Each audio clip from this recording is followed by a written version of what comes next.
Hello students, आज की class में हम लोग बेटा सीसी के पार्ट 2 को देखेंगे। हम लोगों ने इसके प्रीवियस क्लास में हम लोगों ने कंटिन्यूअस कॉम्प्रहेंसिव इवैल्यूएशन सतत एवं व्यापक मूल्यांकन के भाग 1 को हमने देखा था और हमने यहाँ पे देखने का प्रयास किया था कि सतत और व्यापक मूल्यांकन क्या है और इसको हम डिफाइन कैसे कर सकते हैं, कंटिन्यूअस क्या है, कॉम्प्रहेंसिव क्या है, सतत क्या है, मूल्यांकन क्या है, सीसी का ऑब्जेक्टिव क्या है। इन सारी बातों में हम लोगों ने चर्चा करी थी। हम लोगों ने सीसी के बैकग्राउंड को भी देखा था कि किस शिक्षा नीति या किस एजुकेशन पॉलिसी से सीसी लागू हुई। तो हम लोगों ने देखा था कि ये एनसीएफ 2005 के बाद से सीसी एनसीईआरटी के माध्यम से सभी सेकेंडरी स्कूलों में लागू कर दी गई थी।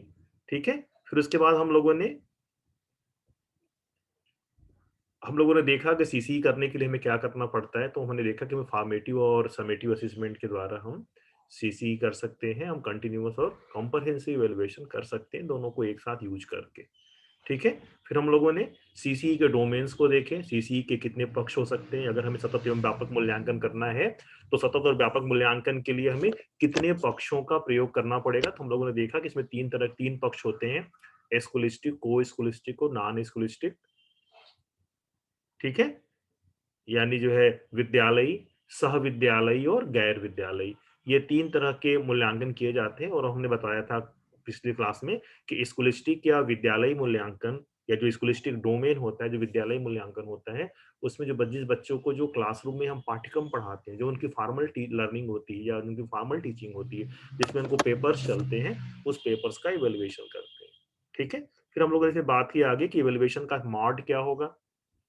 तो हम लोगों ने देखा कि स्कूलिस्टिक डोमेन में या स्कूलिस्टिक एरिया में या विद्यालयी मूल्यांकन में हम लोग किन-किन चीज़ों का मूल्यांकन करेंगे। तो हम लोगों ने देखा था कि जितने भी इनके स्कूल सब्जेक्ट्स जैसे हिंदी है, इंग्लिश है, मैथमेटिक्स है, सोशल स्टडी है, साइंस है या कोई उनकी और लैंग्वेजेज़ हैं, तो हम इनका ज मूल्यांकन करते हैं। अगर इसको इन शॉर्ट कहें तो जो फॉर्मल टीचिंग क्लास में होती है, जो औपचारिक रूप से उनको क्लास में जो पीरियड्स उनके चलते हैं, उस पीरियड्स में जो चीज़ें पढ़ाई जाती हैं, वही इसकी एरिया होती है। स्कूलिस्टिक डोमेन की सारी बातें हम लोगों ने प्रीवियस क्लास में की थी। और हम लोगों ने ये भी देखा था कि स्कूलिस्टिक डोमेन की जो एरियाज़ हैं, जिनको इवैल्यूएट करते हैं, उनके इवैल्यूएशन की टेक्निक क्या होगी, टूल क्या होगा, उनका पीरियड क्या होगा, यानी कब हम स्कूलिस्टिक डोमेन या स्कूलिस्टिक एरियाज में हम लोग इवैल्यूएशन करने का काम करेंगे। इन सारी बातों को हमने देखा था और फिर हमने ये भी देखा था कि इनकी रिपोर्टिंग कैसे करते हैं। तो रिपोर्टिंग में क्या देखा था, रिपोर्टिंग में देखा था कि सीसी में क्या करते हैं, सीसी में बच्चों को ग्रेड देते हैं, सीजीपीए जिसको आप जानते हो पहले से। तो सीजीपीए के हिसाब से हम स्कूलिस्टिक डोमेन में नंबर देने का काम करते हैं। ये तो बेटा स्कूलिस्टिक गतिविधियां या जो पाठ्यक्रम के पाठ्य क्रियाएं हैं, जो क्लासरूम में उनकी टीचिंग होती है, उसके इवैल्यूएशन का ये पूरा पूरा फॉर्मेट था कि हम किस विधि से किस उपकरण का इस्तेमाल करके कब उनका इवैल्यूएशन करेंगे और कब उनका रिजल्ट बनाएंगे। आज की क्लास में हम लोग इसके आगे की बात करेंगे, को स्कूलिस्टिक और नॉन स्कूलिस्टिक डोमेन की तरफ हम लोग बढ़ेंगे। तो जो को स्कूलिस्टिक डोमेन एरिया है, जो को स्कूलिस्टिक एरियाज है, इसमें कौन कौन सी चीजें आती हैं, इनमें किन किन चीजों का हमें मूल्यांकन करना चाहिए, हम ये जानना अति आवश्यक है। तो अगर आप ध्यान से देखो, पर्टिकुलर एरिया वाले पार्ट में देखो, तो यहाँ पे क्या आ रहा है, सोशियो पर्सनल क्वालिटीज। ये सोशियो पर्सनल क्वालिटीज का मतलब क्या होता है? सोशियो पर्सनल क्वालिटीज का मतलब होता है कि आपके अंदर और कौन सी एबिलिटी है। जैसे आप कविताएं लिखने में कैसे हैं, आपकी चित्रकारी कैसी है, आपका समाज में आपका संबंध कैसा है, आप कितने सोशल हो। ठीक है, आपकी जो सोशल एक्टिविटीज है या जो सोशल इन्वॉल्वमेंट आपका है, उन सारी चीजों का मूल्यांकन हम करते हैं सोशल पर्सनल क्वालिटीज के अंदर। जिसे मालूम चल जाता है कि विद्यार्थी के अंदर उसकी वैयक्तिक सामाजिक जो है उसके गुण कौन कौन से हैं। सोशल पर्सनल क्या कहेंगे, वैयक्तिक सामाजिक कहेंगे, यानी किसी पर्टिकुलर बंदे का सोशल सोसाइटी में क्या इंटरेक्शन है, सामाजिक जो कार्य हैं उन कार्यों में उसका पार्टिसिपेशन कैसा है, इसका मूल्यांकन हम करते हैं। दूसरा क्या है, इंटरेस्ट। इंटरेस्ट का मतलब होता है रुचि। हर विद्यार्थी की अपनी अलग रुचि होती है। कोई गेम में बड़ा अच्छा होता है, कोई सिंगिंग में, कोई डांसिंग में, कोई हॉबीज में बड़े अच्छे होते, कोई बड़ा अच्छा कलाकार होता है। तो उनका इंटरेस्ट एरिया किधर है, उस इंटरेस्ट का या उनकी रुचियों का भी मूल्यांकन हम को स्कूलिस्टिक डोमेन में करते हैं। फिर बेटा फिजिकल ग्रोथ। फिजिकल ग्रोथ का मतलब होता है शारीरिक विकास, है ना? वो फिजिकली कितने फिट हैं या कितने अनफिट हैं, उनका उनका उनका जो फिजिकल ग्रोथ या शारीरिक विकास कैसे हो रहा है, क्या हो रहा है, हम इसका मूल्यांकन करते हैं। और इसी में हम बेटा को करिकुलर एक्टिविटीज का भी मूल्यांकन करते हैं। बेसिकली को करिकुलर एक्टिविटीज को हम को स्कॉलस्टिक डोमेन के नाम से जानते हैं। को करिकुलर एक्टिविटीज में क्या क्या होगा, जैसे मैंने कुछ देर पहले नाम लिया मैंने, कविता, भाषण, डिबेट, ठीक है, एसे राइटिंग, क्विज, ठीक है, या फिर कोई पढ़ाई से जुड़ी हुई चीज जैसे टेक्नोवेशन है, कोई साइंस फेयर है, कोई जो है कहीं पे एग्जीबिशन लग रहा है, तो ये सब बेटा को करिकुलर एक्टिविटी का पार्ट होता है। इस पार्ट में बच्चा कैसे अपने को इन्वॉल्व करता है। वर्क एक्सपीरियंस का मतलब क्या है? वर्क एक्सपीरियंस का मतलब होता है उसकी जो है कार्यानुभव कैसा है। कार्यानुभव का मतलब क्या है? कार्यानुभव का मतलब होता है जैसे मान लो हमने साइंस पढ़ाया और हमने आपको कोई प्रोजेक्ट करने को दे दिया, या हमने कोई टास्क दिया, या हमने कोई ऐसे क्रिएटिव वर्क दिए जिसको जिसको आप खुद से करने वाले हैं, जिसमें आपका खुद का इन्वॉल्वमेंट हो, जैसे लैब वर्क है या कोई प्रोजेक्ट वर्क है, ठीक है, या फिर कोई हम ऐसी एक्टिविटी कर दें, कोई ग्राउंड की एक्टिविटी कर दें, जैसे मान लो अगर आप बायो के स्टूडेंट्स हो तो आपको बॉटनिकल स्पीसीज कलेक्ट करने की बात आ जाए। आप एजुकेशन के स्टूडेंट हो, अगर आप बीएड कर रहे हो तो आपको आपके लिए आपकी जो टीचिंग है, ठीक है, आपका जो इंटर्नशिप है, जो आपका स्कूल विजिट है, ये सब क्या है, ये सब वर्क एक्सपीरियंस का पार्ट हो जाता है। तो ये इसके पर्टिकुलर एरियाज हैं जिन एरियाज में हम मूल्यांकन करते हैं स्कूलिस्टिक एरियाज में, ठीक है। तो और इनको करने की टेक्निक क्या होगी, अगर हमें इनका मूल्यांकन करना हो तो हम कौन सी तकनीक यूज करेंगे मूल्यांकन का? तो क्या दिख रहा है observation, interview, medical checkup and participation. ये 4 पॉइंट है बेटा। इन 4 पॉइंट से हम को स्कूलिस्टिक डोमेन की चीजों का मूल्यांकन कर सकते हैं। ऑब्जर्वेशन का मतलब क्या होगा? अवलोकन करना या निरीक्षण करना या देखना। कोई कोई सिंगिंग कोई कंपटीशन हो रहा है, कोई पार्टिसिपेट कर रहा है, तो हम क्या कर सकते हैं? हम उसको ऑब्जर्व कर सकते हैं, हम उसको देख सकते हैं, उसको अवलोकन करके हम बता सकते हैं कि इसकी क्वालिटी कैसी है। इंटरव्यू, हम बच्चों से कुछ ओरल क्वेश्चंस पूछ लें उनकी हॉबीज से रिलेटेड, या उनकी फिजिकल ग्रोथ से रिलेटेड, या उनकी एक्टिविटी से रिलेटेड, या उनके इंटरेस्ट से रिलेटेड, तो हम उससे भी उनके बारे में पता लगा सकते हैं। मेडिकल चेकअप, हम वो फिजिकली कितने फिट है, उनका फिजिकल ग्रोथ कितना हो रहा है, अगर हमें इसका मूल्यांकन करना है तो हमें क्या करना पड़ेगा? हमें मेडिकल चेकअप कराने की आवश्यकता पड़ेगी, ठीक है। लास्ट क्या है? पार्टिसिपेशन। पार्टिसिपेशन मतलब होता है प्रतिभाग करना। जो बच्चे किसी एक्टिविटी में प्रतिभाग करते हैं, हम उससे भी जान सकते हैं कि उसका इंटरेस्ट किधर है, वो किस उसके को करिकुलर एक्टिविटीज कौन कौन सी है जिसमें इन्वॉल्व होता है। जैसे मान लो क्लास में 100 बच्चे हैं, 20 ने कविता प्रतियोगिता में भाग लिया, 30 ने जो है कोई पोस्टर कंपटीशन था उसमें भाग लिया, कुछ दोनों में भाग लिए, तो इसे क्या पता चल गया, और बाकी किसी में भाग नहीं लिए, तो इसे क्या मालूम चला? इसे मालूम चल गया जो दोनों में नहीं भाग लिए, इसका मतलब उनकी रुचि न तो कविता में थी और ना तो पोस्टर कंपटीशन में थी, न तो उनकी चित्रकारी में थी, ठीक है। और जिनका और जो दोनों में भाग लिए, इसका मतलब क्या है? उनकी रुचि दोनों में थी। और जो केवल एक में भाग लिए, इसका मतलब क्या हुआ? उनकी रुचि केवल एक में थी। तो टेक्निक से बेटा, इन टेक्निक्स का इस्तेमाल करके हम को स्कॉलस्टिक एरियाज को हम अच्छे से चेक आउट कर सकते हैं। अब इन टेक्निक्स को यूज करने के लिए हम टूल्स कौन कौन से यूज करें, कौन कौन से उपकरण यूज करें? तो एक उपकरण तो ऑब्जर्वेशन का ही है, ऑब्जर्वेशन को भी हम टूल्स के रूप में इस्तेमाल कर सकते हैं, ठीक है। फिर है ऑब्जर्वेशन शेड्यूल। ऑब्जर्वेशन शेड्यूल का मतलब क्या हुआ? शेड्यूल का मतलब क्या हुआ? शेड्यूल का मतलब होता है बेटा सारणी, ठीक है, या इसको हम अनुसूची भी कहते हैं हिंदी में। अनुसूची में क्या होता है? शेड्यूलिंग में क्या होता है? शेड्यूल में क्या होता है ये है ऑब्जर्वेशन शेड्यूल का मतलब क्या? हम शेड्यूल बना लें कि हम किस तारीख को कितने बजे किस वाले हॉबी का टेस्ट करेंगे, मूल्यांकन करेंगे, और फिर उस हिसाब से अगर ऑब्जर्वेशन करें तो ऑब्जर्वेशन शेड्यूल इसे कहते हैं। Rating scale. रेटिंग स्केल का मतलब है कि हम कोई चेकलिस्ट या कोई रेटिंग स्केल बना लें। चेकलिस्ट का मतलब एक हम पेज पे लिख लें, क्या इसने गेम में भाग लिया, क्या इसने म्यूजिक में भाग लिया, क्या इसने कभी ये जो एनएसएस में पार्टिसिपेट किया? तो अगर हम ऐसे 4, 5, 6 पॉइंट्स का हम बना लें, तो इसको हम चेक लिस्ट कह सकते हैं और हम चेक करके फाइनल कर सकते हैं कि कौन-कौन से बच्चे किन-किन एक्टिविटी में पार्टिसिपेट किए। अब स्केलिंग क्या है? अब अगर भाग लिया है, तो हमने उस पे स्केलिंग बना दें उसकी क्वालिटी का, कि अगर उसने भाग लिया, तो उसका जो प्रदर्शन था, बिल्कुल खराब था, 1 नंबर, संतोषजनक था, 2 नंबर, अच्छा था, 3 नंबर। तो 1, 2, 3 3 रेटिंग स्केल में अगर इसको डिवाइड कर लें, अगर खराब होगा तो 1 देंगे, सैटिस्फैक्टरी होगा तो 2 देंगे, अच्छा होगा तो 3 देंगे। तो ये बेटा ये 3 scale rate 3 3 scale rating scale बन गया है। ठीक है? तो ऐसे इनको रेटिंग स्केल का जैसे हम 5 स्केल का भी बना सकते हैं, 7 स्केल का भी बना सकते हैं। अगर 5 स्केल का बनाना है कैसे बनाएँगे? 5 स्केल बना सकते हैं।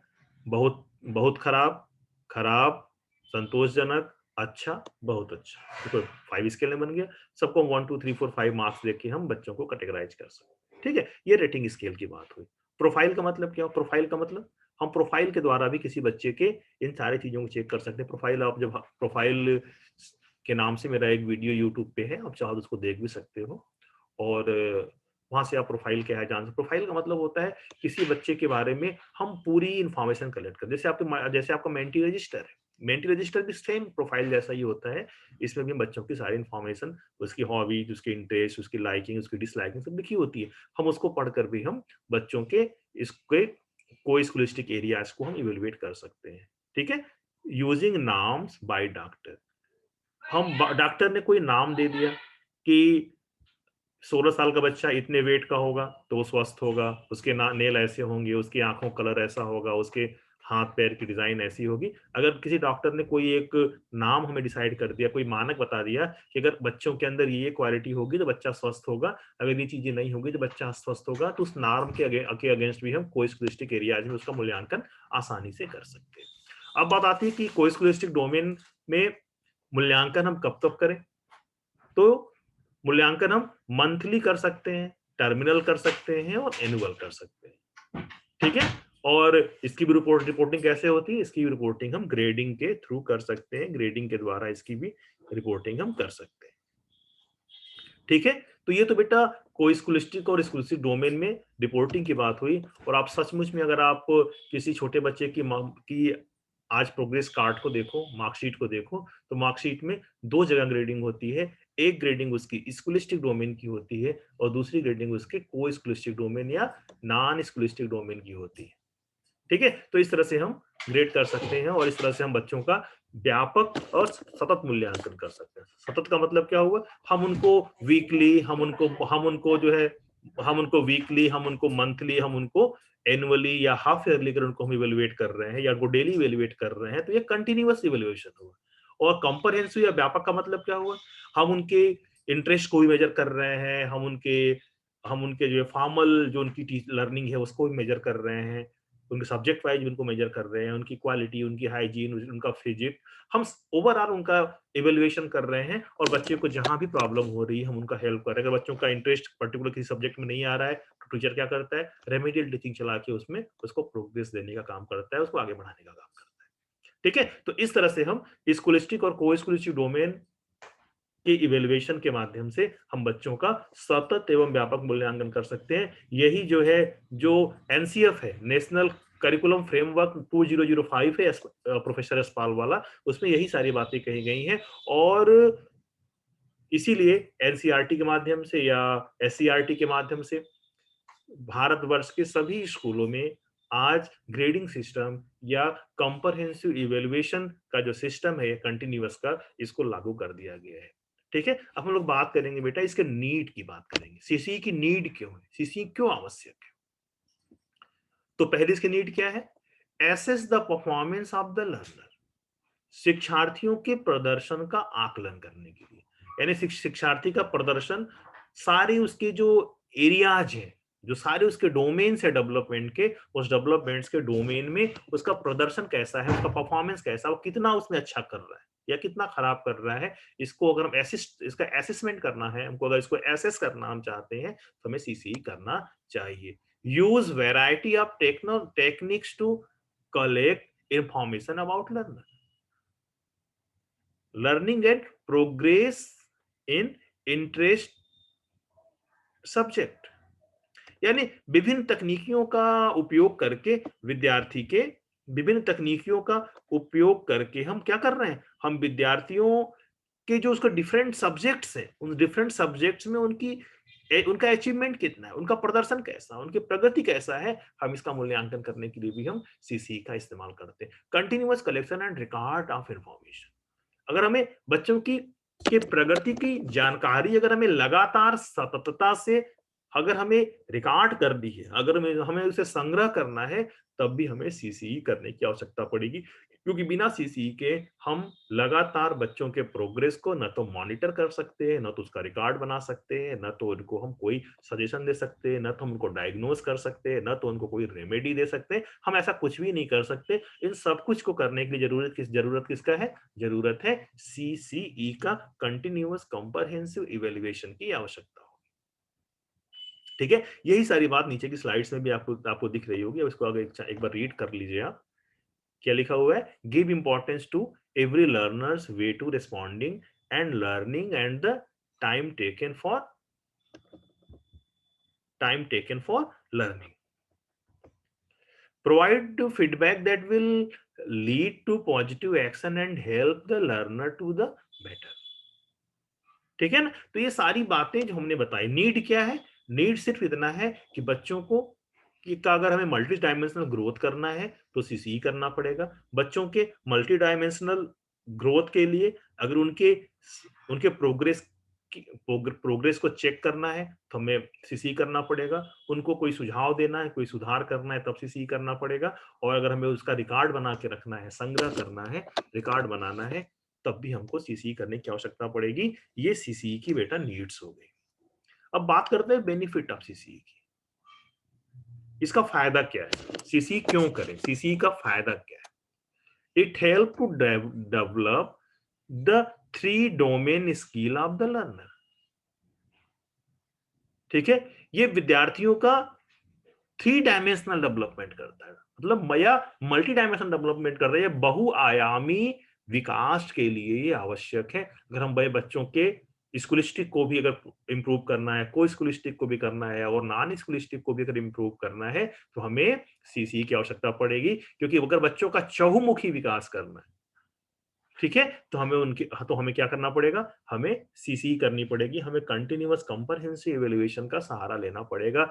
और 3 डायमेंशनल डोमेन्स का मतलब क्या है? 3 डोमेन्स को हम दूसरे वे में समझ सकते हैं। 3 डोमेन को हम ब्लूम टेक्सोनॉमी के तीनों उद्देश्यों के रूप में भी समझ सकते हैं, कॉग्निटिव, अफेक्टिव और साइकोमोटर उद्देश्य। जो आपने ब्लूम ने बताया था कि बच्चों के का अगर डेवलपमेंट करना है तो बच्चों के डेवलपमेंट के लिए क्या करना पड़ेगा? हमें उनका संज्ञानात्मक विकास करना पड़ेगा। उसके लिए ब्लूम ने संज्ञानात्मक उद्देश्य दिया था। भावात्मक विकास करने के लिए ब्लूम ने अफेक्टिव डोमेन का ऑब्जेक्टिव दिया था। और मनोगत्यात्मक या साइकोमोटर डेवलपमेंट के लिए वो साइकोमोटर डोमेन की बात वो करते हैं। यानी ओवरऑल अगर हमें सभी उद्देश्यों की पूर्ति क्लास में करनी है तो हमें सीसीई की आवश्यकता पड़ेगी। ठीक है, it encourage the learner to develop their thought progress in place of repetition learning or memorize of thing। अगर हमें विद्यार्थियों को कुछ सिखाना है, कुछ दोहराना है, उनके विचार को विकसित करना है, उनके अंदर डेवलपमेंट और ग्रोथ की बात करनी है, तो हमें उसके लिए भी सीसीई करने की आवश्यकता पड़ेगी। It help to learner to know that evaluation is an integral part of their teaching learning process. ठीक है, मूल्यांकन क्या है?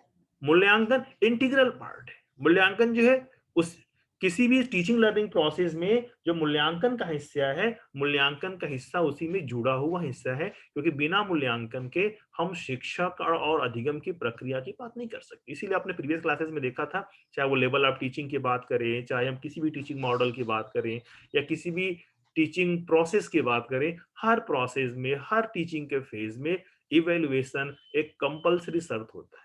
इसीलिए एलकेजी से लेकर आज तक लगातार आपका मूल्यांकन होता रहा है ना? क्योंकि मूल्यांकन क्या है? मूल्यांकन किसी भी टीचिंग लर्निंग, किसी भी पढ़ने पढ़ाने की क्रिया का एक इंटीग्रल पार्ट है, एक उससे जुड़ा हुआ पार्ट है। उसका अभिन्न अंग है। ठीक है, तो अगर इवेल्युएशन अगर अच्छा होगा तो निश्चित रूप से लर्निंग और टीचिंग का प्रोसेस भी अच्छा हो जाएगा, क्योंकि इवेल्युएशन का ही इफेक्ट लर्निंग टीचिंग प्रोसेस पे पड़ता है। ठीक है, अब बात आती है बेटा, सिंगल 2012 ने कुछ प्रॉब्लम्स की बात करी कि सीसी को यूज करने में प्रॉब्लम क्या आती है, कौन कौन सी समस्याएं हैं जो सीसी में बाधक हैं, कौन कौन सा प्रॉब्लम आती है सीसी के चक्कर में। तो क्या हुआ, teacher find it difficult to execute CC in large class as they are not able to give individual attention in each class. सही बात है, क्योंकि हम क्या कह रहे हैं, हम हर बच्चे के मल्टी डायमेंशनल ग्रोथ की बात कर रहे हैं। और मल्टी डायमेंशनल ग्रोथ के लिए क्या होगी, कई दफे होता क्या है, क्लास में भीड़ अगर बच्चों की 200 बच्चे हमारे क्लास में पढ़ रहे हैं या 100 बच्चे पढ़ रहे हैं, तो इंडिविजुअल हर बच्चे पर ध्यान देना हमारे लिए संभव नहीं है। जब हम हर बच्चे पे इंडिविजुअल अगर फोकस नहीं कर पाएंगे, उन पर ध्यान नहीं दे पाएंगे, तो इंडिविजुअली उनके इंटरेस्ट, उनके को करिकुलर, करिकुलर, एक्स्ट्रा करिकुलर जो उनकी एक्टिविटीज है, जो उनका उसमें इन्वॉल्वमेंट है, हम उस पर ध्यान नहीं दे पाएंगे और उनका प्रोग्रेस अच्छे से नहीं हो पाएगा। क्यों? क्योंकि हम उनका अच्छे से सीसी नहीं कर पाएंगे, सीसी हम प्रॉपर वे में नहीं कर पाएंगे। ये पहला प्रॉब्लम है। कक्षाएं हमेशा बड़ी होती हैं, भारत में तो कक्षाएं अक्सर बड़ी होती हैं, जबकि रूल क्या है, रूल एक टीचर के अंडर केवल 27 विद्यार्थी होने का नियम है, 27 से 30 विद्यार्थी का नियम है। ठीक है, एक क्लास में कितने बच्चे होते हैं, 100 बच्चे होते हैं, किसी क्लास में 200 बच्चे होते हैं। तो इतने लंबी भीड़ को या इतने ज्यादा बच्चों को टीचर इंडिविजुअली एंटरटेन नहीं कर सकता, इनको अटेंड नहीं कर सकता। अटेंड नहीं कर सकता तो क्या होगा, सीसीयू अच्छे से नहीं कर पाएगा, मूल्यांकन प्रभावित हो जाएगा। दूसरा क्या है, there was lack of appropriate training among the school teacher for smooth execution of CC. अब सीसी की बात तो हो रही है, लेकिन सीसी कैसे करें, इसके लिए टीचर्स को प्रॉपर ट्रेनिंग नहीं दी गई है। जब टीचर को कंटिन्यूअस कॉम्प्रहेंसिव इवैल्यूएशन के लिए प्रॉपर ट्रेनिंग नहीं होगी, प्रॉपर वो तैयार नहीं होंगे, अगर वो स्किल्ड नहीं होंगे, तो निश्चित रूप से वो सीसी अच्छे ढंग से नहीं कर पाएंगे। ठीक है, there was lack of a seriousness among the student regarding CCE, as they were aware of the fact that they will pass without making enough effort in academics। छात्र भी सीसी को लेकर गंभीरता नहीं दिखाते, क्योंकि वो भी इस तत्व से अवगत हैं कि एकेडमिक प्रयास किए बिना पास हो जाएंगे। क्योंकि अगर हम सीसी में क्या है, मेन टीचर को क्या बताता है कि क्लास पर ध्यान दो, बाकी एक्टिविटीज, बाकी चीजें तो हमारे ही हाथ में है, हम उसमें तुमको अच्छा नंबर दे देंगे। ठीक है, अपने पेपर पे ध्यान दो, अपनी पढ़ाई पे ध्यान दो, अपनी इंग्लिश सुधारो, अपनी मैथ सुधारो, अपनी बायो सुधारो, अपनी साइंस सुधारो। और इससे क्या होता है कि कई बार बच्चे भी लापरवाह हो जाते हैं अपने मल्टी डायमेंशनल ग्रोथ के लिए। क्यों? क्योंकि उनको लगता है कि इसमें तो ग्रेड हमारे टीचर तो हमको दे ही देंगे। ठीक है ना, तो इसका भी असर पड़ता है, इससे भी अच्छे से प्रॉपरली कंटिन्यूअस कॉम्प्रहेंसिव इवैल्यूएशन नहीं हो पाता है। Many teacher started that CC was time consuming and there were many financial constraints associated with it that does not suit the pocket of every student। ठीक है, कई टीचरों का मानना ये है जो सीसी है उसमें वित्तीय बाधाएं जुड़ी, उसमें पैसा लगता है। जब हम मल्टी डायमेंशनल एक्टिविटीज कराएंगे, को करिकुलर, एक्स्ट्रा करिकुलर एक्टिविटीज में बच्चों को इन्वॉल्व कराएंगे, तो क्या होगा, ये फाइनेंशियल एक डिफिकल्टीज आएगी बच्चों के लिए। कई बच्चे क्या होते हैं क्लासरूम में, इतने गरीब होते हैं कि वो प्रोजेक्ट्स को, वो एक्टिविटीज को वो अफोर्ड नहीं कर पाते। तो क्या होगा, तो उससे भी वो अच्छे ढंग से उनका मूल्यांकन नहीं हो पाता। ठीक है, most importantly teacher were over burdened with the increased volume of work that affect their teaching effectiveness in the classroom। सबसे महत्वपूर्ण बात ये है कि शिक्षकों के काम की बढ़ती मात्रा और जो उन पे बोझ बढ़ता जा रहा है, कक्षा में उनके शिक्षण को प्रभावित करने लगता है ना? क्योंकि टीचर तो वही, टीचर के ज़िम्मे ढेर सारी रिस्पॉन्सिबिलिटी हो जाती हैं और रिस्पॉन्सिबिलिटीज़ की अधिकता होने के कारण भी टीचर प्रॉपरली सीसी करने में अक्षम हो जाता है। ठीक है? तो कुछ इस तरह के बेटा प्रॉब्लम्स थी जिसको सिंघल 2012 में बताया गया था, डिस्कस किया गया था। तो ये पूरा-पूरा सीसी हमने आपसे डिस्कस किया और इस पूरे-पूरे सीसी या कंटीन्यूअस कॉम्प्रिहेंसिव इवैल्यूएशन में अगर कहीं पे कोई आपको प्रॉब्लम हो रही है तो डिस्कस कर सकते हैं। वैसे एक बार फिर से मैं आपको रिकॉल करा दूँ, सीसी का मतलब है continuous comprehensive evaluation. Continuous comprehensive evaluation का मतलब क्या है? सतत एवं व्यापक मूल्यांकन। व्यापक मूल्यांकन में 2 वर्ड बेटा सतत। सतत का मतलब है अगर किसी व्यक्ति की हमें ग्रोथ अच्छी करनी है, तो हमें कंटीन्यूअस उसको चेक करना पड़ेगा। अगर हम लगातार उस पर नज़र रखे रहेंगे, लगातार उसको चेक करेंगे, तो उसके अंदर गड़बड़ी नहीं होने पाएगी, वो अच्छे से ग्रोथ कर जाएगा, उसकी लर्निंग अच्छे से हो जाएगी। व्यापक का मतलब क्या है? आज की दुनिया में केवल पढ़ाई-लिखाई से काम नहीं चलने वाला है। पढ़ाई-लिखाई के साथ हमको ढेर सारी करिकुलर और करिकुलर और एक्स्ट्रा करिकुलर एक्टिविटीज़ में भी इन्वॉल्व होना पड़ता है। हमें हमारी सबसे पहले पूछा जाता है आपकी हॉबीज़ क्या है? आपका इंटरेस्ट क्या है? मतलब आज मल्टी टैलेंटेड लोगों का ज़माना है और मल्टी टैलेंटेड और मल्टी डायमेंशनल ग्रोथ की आवश्यकता है और इस ज़रूरत को, इस नीड्स को पूरा करने के लिए हमें एक ऐसे इवैल्यूएशन सिस्टम की आवश्यकता है, जो हमारा मल्टी डायमेंशनल इवैल्यूएशन कर सके और इसी को हम सीसीई या कंटीन्यूअस कॉम्प्रिहेंसिव इवैल्यूएशन के नाम से जानते हैं। इसमें इसके टोटल बेटा बेसिकली 2 पार्ट हैं, स्कॉलास्टिक एंड को-स्कॉलास्टिक डोमेन, विद्यालयी और गैर विद्यालयी गतिविधियाँ या पक्ष और अगर इसको 3 में डिवाइड करना चाहें हम कर सकते हैं करिकुलर, को-करिकुलर और नॉन करिकुलर डोमेन में डिवाइड कर सकते हैं या scholastic, co-scholastic and non scholastic domain में डिवाइड कर सकते हैं। ठीक है? और इसका पूरा-पूरा मतलब यही है कि बच्चों की एक्चुअल जो पढ़ाई के साथ-साथ उनके और जो उनके अंदर जो टैलेंट है, जो उनके अंदर जो चीज़ें हैं, उसको टीचर निखारे और उसका मूल्यांकन करे और इस मूल्यांकन को भी उनके प्रोग्रेस कार्ड में स्थान दे। उनके पेरेंट्स भी जाने कि हमारा बच्चा किन-किन चीज़ों में वो रिच है, किन-किन चीज़ों में वो अच्छा कर रहा है। ठीक है? ये मेरे तरफ से सीसी फिनिश हुआ। अगर आपको कोई क्वेश्चन है, कोई क्वेरी है तो आप डिस्कस कर सकते हैं।